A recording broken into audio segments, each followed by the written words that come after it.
I wanted to talk about first that the story and like the team behind Sophia the robot, like it's a bit unexpected. So, what were some of the biggest surprises you both encountered while directing My Robot Sophia? Good question. I mean, I think, when we first went out there, most of what we had to base our understanding of Sophia off of was what we saw on the internet, which was her, at events and speaking very elegantly and feeling like this very like fully realized, legitimate machine and robot. And when we first got to Hong Kong and met David and Sophia and his mom, they were like they were like in a garage, like they were like moving buckets of like rubber from his like mom's garage into like another office space because they were like they needed to move. And that was when we kind of realized that this was this very kind of like it was like this homegrown grassroots effort, and that David and his mom were really artists that were trying to do something they believed in that was really special to them that they've been working on for a really long time. And it kind of been a combination of all of David's work and philosophies and an understanding of the world and how we should be existing in it and what the future held. So right off the bat, I think we were surprised, to find that at the core, it was really about these artists that were trying to survive in this capitalistic ecosystem. And I think for Crystal and I, we saw ourselves in it in a way as filmmakers who are, also trying to survive and tell stories that are important to us and that matter and that can kind of move the needle forward. We saw that in David. We saw that in this team, that was trying to do something that really hadn't been done before. Yeah, and for me it's always about the character first and like something, I see somebody or, I something about the character inspires me and I saw Sophia on this video and she was not doing what you expect robots to do. She was like, give you all the information. She was asking questions to the human.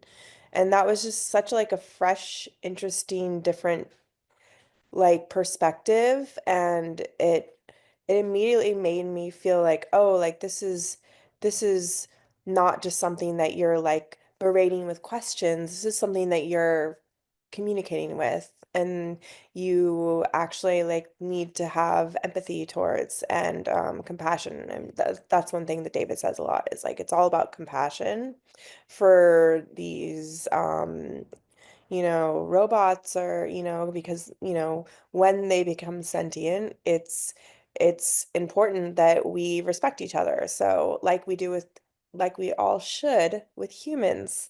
So um yeah, it was just like it was like a really nice like, like fresh kind of different project that I was super excited about. And John is like one of my favorite filmmakers, and he's like, I think that he really aligns with the idea of like being, compassionate to humans. So, yeah.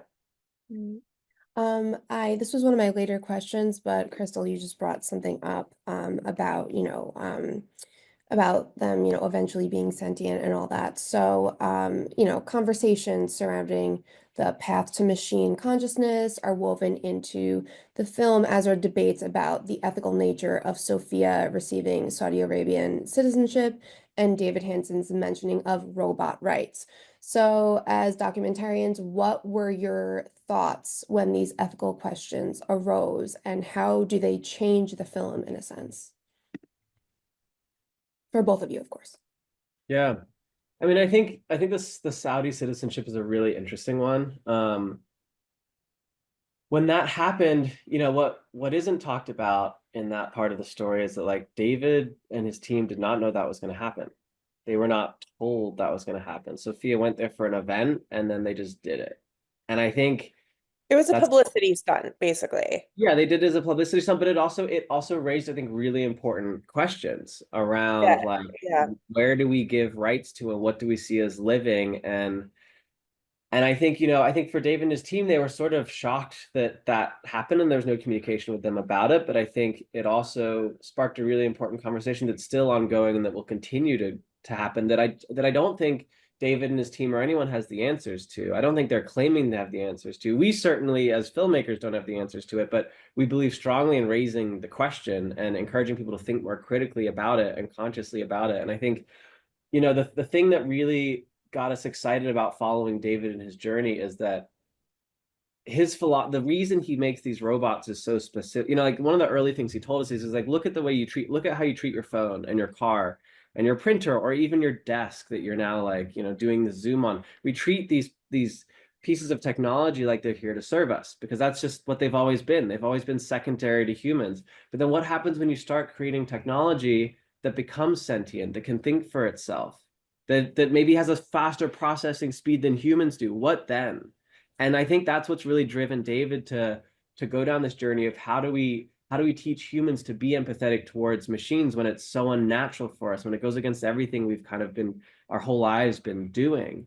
And I think for David, the answer came from looking at what humans treat with love and respect. Like there's two things: if it looks like a human or if it looks like a dog. Those are the things that we like, that we show love and Un compassion to. uncanny, yeah, uncanny valley is what they call it. So yeah, it's like, what is that reaction that people have where they're like, ah, what is this? Actually surprised that no one had like mentioned anything about Uncanny Valley in the film. I thought someone or even David would have brought up the fact that he wanted her to look human and what that would mean for. But I guess he did speak about it just without Does mentioning the actual Yeah, he time. does yeah. he talks about, yeah, I mean, for David, the big, like, a question that comes up a lot is like, why does Sophia not have hair?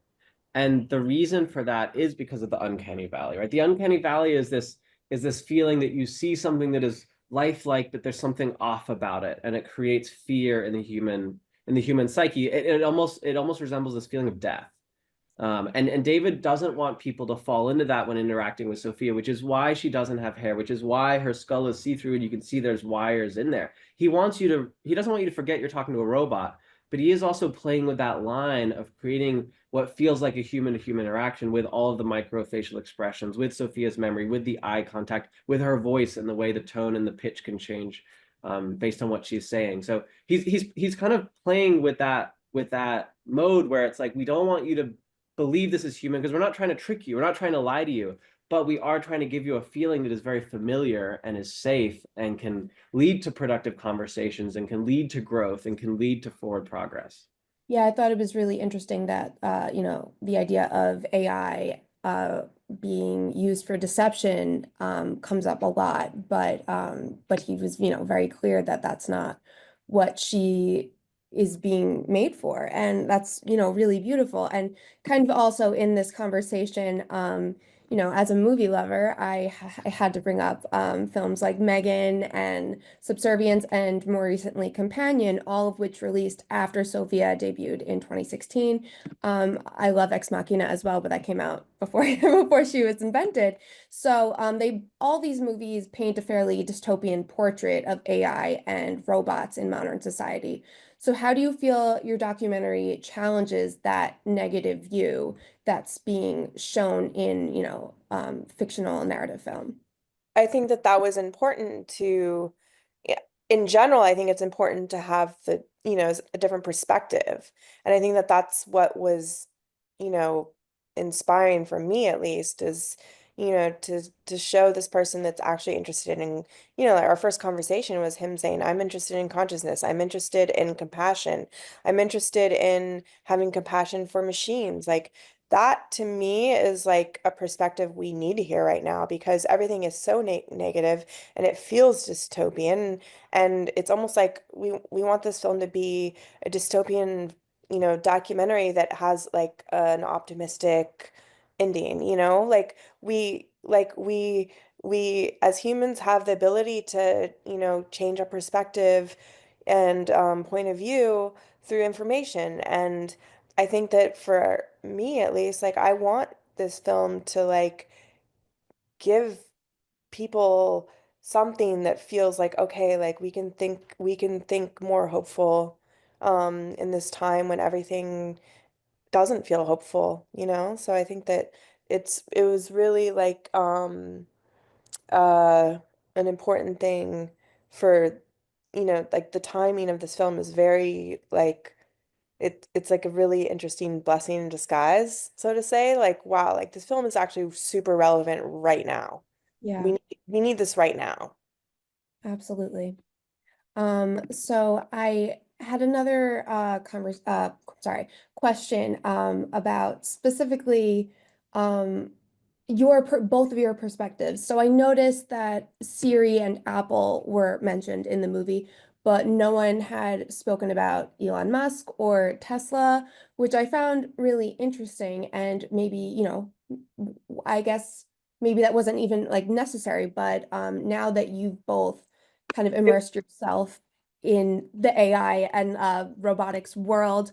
What is your insight on him? And do you have any? Elon wasn't even a conversation piece back then. Oh, Barely. Yeah, Yes, you understand this he film hadn't was announced his robots yet when we were shooting this. yeah, yeah. Elon wasn't even like we finished this movie before Elon was barely even a conversation. And it was never like David and I think they don't like each other probably because they have very different points of view. But that was never discussed. So yeah, like maybe that is something that, if we film the film now, it would be a topic of conversation. But that what was in the film was what was in Yeah, his world.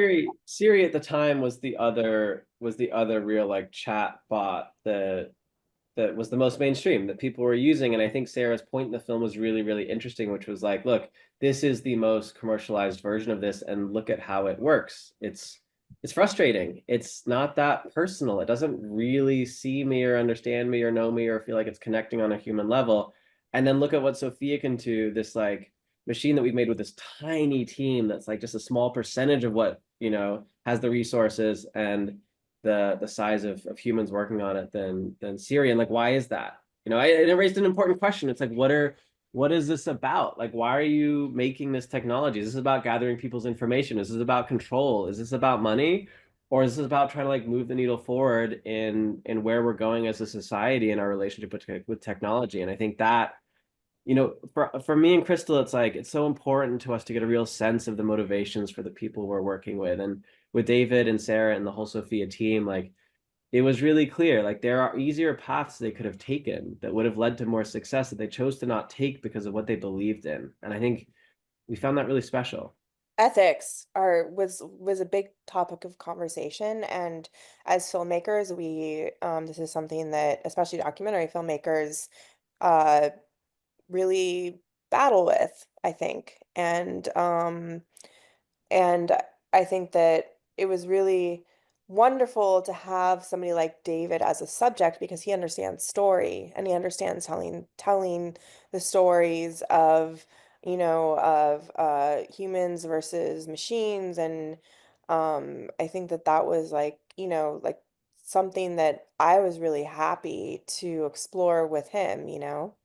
So, right. yeah. Absolutely. And I thought it was really wonderful that there was you both made it a point to show the frustration and financial struggle and to show that like, it wasn't necessarily about money for him at all because it wasn't happening for a long time. And I don't know, I thought that was a really beautiful way to show just how passionate he was. And I have one more question, actually, Crystal, specifically for you. I was curious if you have kept up with the Angulo brothers from the Wolf Pack, and would you ever follow up, like, and make another film with them? Um, yes, I do keep up with them. Maquinda is a pretty close friend of mine. And I think everybody's kind of just gone their own way. Their mother, like I'm very connected with her. You know, she's been helping other people that have been dealing with abuse and all that. Would I make another film? No, no. I don't think they want to make another film, and neither do I. We've all moved on. But I think that they're all living their lives. Wonderful. Yeah, Okay, that was all the time I have and you both have, and thank you so much for speaking with me and MovieWeb. really. Thank Thank you. you.